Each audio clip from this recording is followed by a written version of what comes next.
Assalamualaikum warahmatullahi wabarakatuh. Bismillahirrahmanirrahim. Alhamdulillahirabbil alamin. Hamdan yuafi ni'amahu wa yukafi majidah. Asyhadu an la ilaha illallah wahdahu la syarikalah wa asyhadu anna Muhammadan abduhu wa rasuluh wa la nabiyya ba'dah. Wa sallallahu ala Rasulillah wa ala alihi wa sahbihi wa dzurriyyatihi wa atba'ihi ila yaumil qiyamah. Amma ba'du.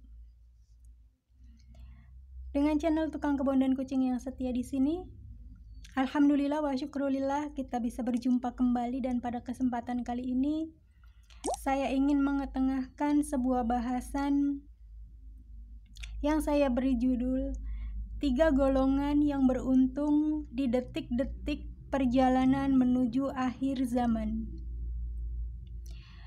Sebenarnya bahasan ini bisa dibilang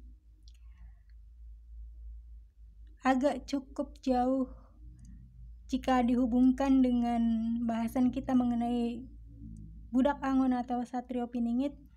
Akan tetapi bahasan ini sangat penting artinya bagi saya, terutama untuk menyampaikannya, dan mudah-mudahan berguna untuk sahabat dan juga untuk kita semua, bisa dijadikan bekal terutama bagi yang mau menerima, mau mencerna, dan mau menerapkannya, insya Allah dan amin. Ada 3 golongan yang sangat beruntung dari antara kita semua selama menuju detik-detik perjalanan akhir zaman. Baik yang terkait dengan budak angon atau satrio piningit maupun yang terpisah dan tidak ada hubungan dengannya. 3 golongan tersebut yaitu, yang pertama adalah golongan orang-orang yang suka bersedekah. Yang kedua adalah golongan orang-orang yang berilmu.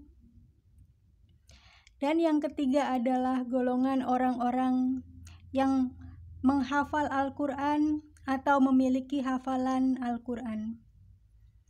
3 golongan tersebut merupakan mutiara-mutiara yang sangat berharga dan merupakan permata-permata pilihan yang paling mulia yang ada di zaman kita.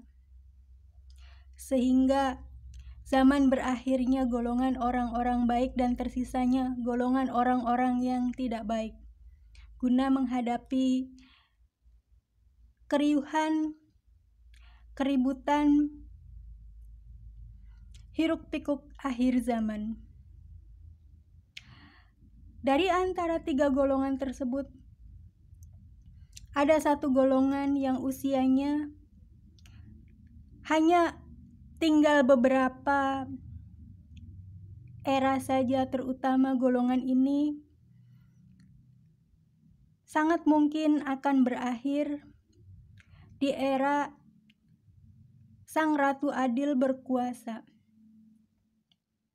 Bahkan akan berakhir, akan habis masa keberadaannya selama Sang Ratu Adil masih berkuasa.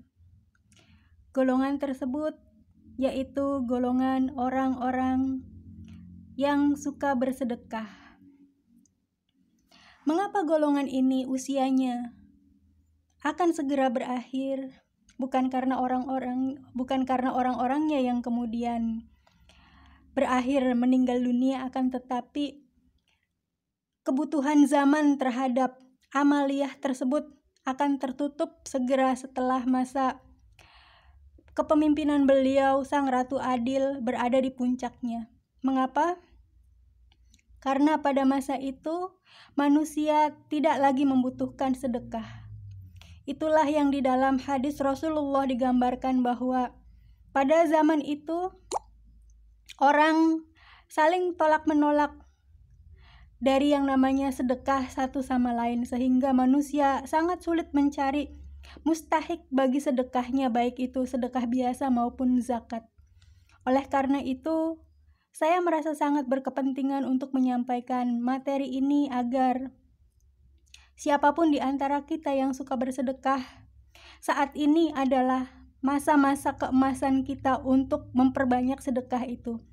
Selain dikarenakan zaman kita saat ini adalah zaman yang memang sedang sangat kekurangan, terjadi banyak kelaparan, kesusahan, menderak hampir ke segenap lini kehidupan, juga dikarenakan masa berlaku untuk masa orang-orang yang suka bersedekah juga akan pendek. Berikutnya yang akan segera berakhir setelah zaman orang-orang yang suka bersedekah tutup adalah zaman orang yang berilmu. Dan ini berlaku setelah beliau Budak Angon atau Satrio Piningit masa pemerintahannya habis, dan setelah beliau Imam Mahdi juga masa pemerintahannya habis. Dan yang terakhir adalah para penghafal Quran atau orang-orang yang memiliki hafalan Al-Quran. Itu merupakan golongan yang paling akhir sebelum pada akhirnya umat Rasulullah Muhammad SAW benar-benar tutup buku dan benar-benar telah mengakhiri kisah dan tugasnya di atas muka bumi. Wabillahi taufiq wal hidayah wal inayah. Wassalamualaikum warahmatullahi taala wabarakatuh. Wallahu a'lam bishawab. Sampai jumpa di konten yang lainnya.